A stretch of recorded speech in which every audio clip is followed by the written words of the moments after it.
ఎంత ప్రతి మాట ఎంత పచ్చాబద్ధం అంటే నేనంట నీతులు నానేనంట ఆయన్ని బూతులు తిడతాకే నాకు మంత్రి పదవి ఇచ్చారంట. నేను పవన్ కళ్యాణ్ గారిని నేను చంద్రబాబు నాయుడు గారికి బొంకుమాటల నాయుడు గారికి సవాల్ విసురుతున్నాను. ఏ రోజన్నా నేను చంద్రబాబు నాయుడు గారి గురించి లేదా పవన్ కళ్యాణ్ గారి గురించి అసభ్య పదజాలంతో నేను ఎప్పుడన్నా మాట్లాడానా? మిమ్మల్ని బూతులు తిట్టానా ఎప్పుడన్నా? నేను మిమ్మల్ని మీ ఇద్దరిని ఎప్పుడన్నా బూతులు తిట్టానా? అసభ్య పదజాలంతో నేను ఎప్పుడన్నా మాట్లాడానా? మీరేమో జగన్మోహన్ రెడ్డి గారిని అసలు జగన్మోహన్ రెడ్డి గారు తల్లి గారు విజయం గారు మీరు తిట్లు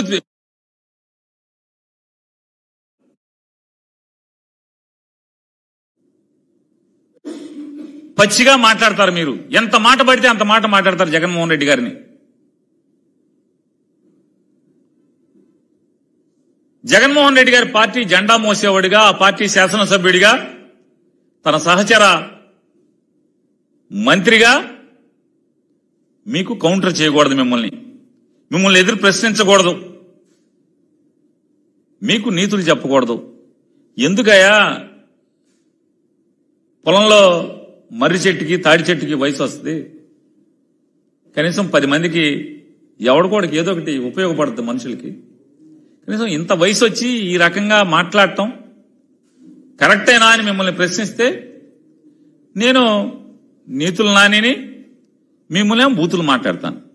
ఏం బూతు మాట్లాడాను ఏ రోజన్నా? చంద్రబాబు నాయుడు గారు మిమ్మల్ని పవన్ కళ్యాణ్ గారు నేనేం బూతులు మాట్లాడాను? మిమ్మల్ని ఏం బూతులు మాట్లాడాను? ఇంకా మీ వయసుకి తగ్గట్టు ప్రవర్తించకుండా 75 ఏళ్ల వయసు వచ్చి 14 ఏళ్ల ముఖ్యమంత్రి అని చెప్పుకునేటువంటి మీరు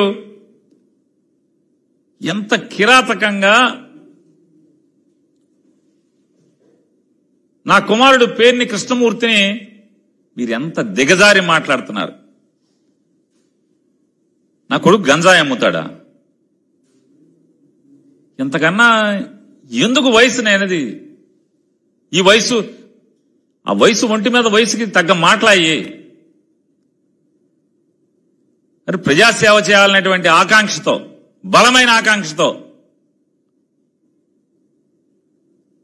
రాజకీయాలకి అడుగుపెట్టి 4 సంవత్సరాలు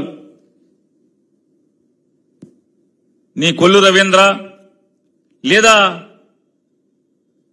నీ పార్టీ నాయకులందరూ కూడా ఇళ్లలో పడుకుని మీతో సహా అందరూ ఇళ్లలో పడుకుంటే అతను కరోనాలో ప్రాణాలకు తెగించి ఐసీయూ వార్డులో కూడా బందర్లో కరోనా బారిన పడినటువంటి ఏ పేషెంట్ని అడిగినా కూడా పేర్ని కృష్ణమూర్తి సేవల గురించి ఈ రోజు కూడా మాట్లాడతారు. కరోనాలో ప్రాణాలు పోతుంటే ఐసీయూ వార్డులోకి వెళ్లి అందరితో పలకరించి అందరికీ స్వాంతన మాటలు చెప్పి మీ ఇంట్లో వాళ్ళు బయట నుంచున్నారు, వాళ్ళు ఈ కబురు చెప్పమన్నారని మీకు వీళ్ళ ఫోటోలు తీసి వాళ్ళతో మాట్లాడి వీడియో తీసి అవన్నీ కూడా వాళ్ళ కుటుంబ సభ్యులకి చూపించిదిగో మీ ఇంట్లో మీ నాన్నగారు లేదా మీ భార్య గారు మీ కొడుకు ఇదిగో ఇలా మాట్లాడుతున్నాడు, ఇదిగో ఇలా ఉన్నాడు అని చెప్పి దాదాపుగా ప్రతి పేషెంట్ వాళ్ళ తాలూకాకి చూపించేవాడు. డాక్టర్లతో సమానంగా లోపల వార్డులో ప్రాణాలకు తెగించి తిరిగాడు.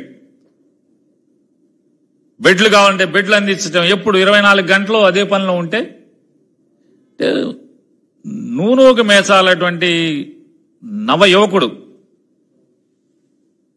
మొదటిసారి రాజకీయాల్లో పోటీ చేస్తుంటే ప్రజలు గుర్తిస్తే 75 ఏళ్ళ వయసు వచ్చినటువంటి చంద్రబాబు నాయుడు ఇంత పాపం మాటలు మాట్లాడుతున్నాం. ఇంజనీరింగ్ చదువుకుని ప్రజలకు ఏదో ఒకటి చేయాలి, నా ఊరికి ఏదో ఒకటి చేయాలని చెప్పేటువంటి ఆకాంక్షతో మేము చెప్పాం. ఇట్లాంటి దుర్మార్గులు ఉంటారా బాబు? చంద్రబాబు లాంటి ఆయన పార్టీలో మసిలేటువంటి దుర్మార్గులు చాలా మంది ఉంటారు. అవసరమా ఈ జీవితం మనకి? చెప్పినా కూడా ఎవరో చంద్రబాబు లాంటో లేకపోతే కొల్లు రవీంద్ర లాంటో పాపభీతి లేనటువంటి దుర్మార్గులు ఉన్నంత మాత్రాన వాళ్ళకి దడిచిన ప్రజాసేవ మానుకుంటానా అని చెప్పి అతను తిరుగుతున్నాడు. అటువంటి నవ యువకుడు గురించి ఇంత పచ్చి పాపం మాటలు మాట్లాడుతున్నారు మీరు. సరే, భగవంతుడు ఉన్నాడు అంటే మత్స్యకారులకు గుదిబండగా మారిందంటే 2017 జీవో. 2017 జీవో అసలు ఏంటి? ఆ జీవోలో ఏముంది? ఎంతసేపు మోసపు మాటలు. ఎక్కడైతే 100 హెక్టార్లు పైబడి ఉన్నటువంటి చెరువులు ఎక్కడైతే ఉంటాయో, గ్రామానికి సంబంధించినటువంటి ప్రభుత్వ చెరువులు ఎక్కడ ఉంటాయో ఆ చెరువుల్లో ఖచ్చితంగా పేరుదేమో మత్స్యకారుల సంఘాన్ని, దోచుకునేదేమో అగ్రవర్ణాలు, డబ్బున్న వాళ్ళందరూ కూడా వాళ్ళని అడ్డం పెట్టి బినామీలుగా దోచుకుంటున్నటువంటి పరిస్థితులు ఈ ప్రభుత్వం చూసి ఖచ్చితంగా ఆ సంఘ సభ్యులకి బ్యాంక్ అకౌంట్లోకి ఆ డబ్బులు వెళ్ళాలి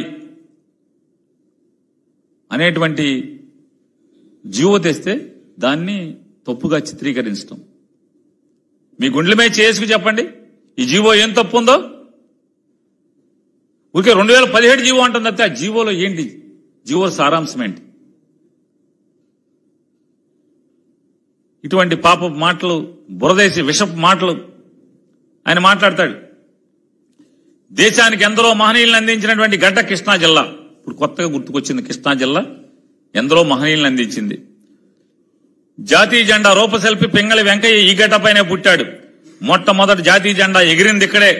బ్రిటిష్ హయాంలో బందరు ఓ వెలుగు వెలిగింది బందరు బ్రిటిష్ హయాంలో. 2014 నుంచి 19 దాకా చంద్రబాబు హయాంలో ఏం జరిగింది?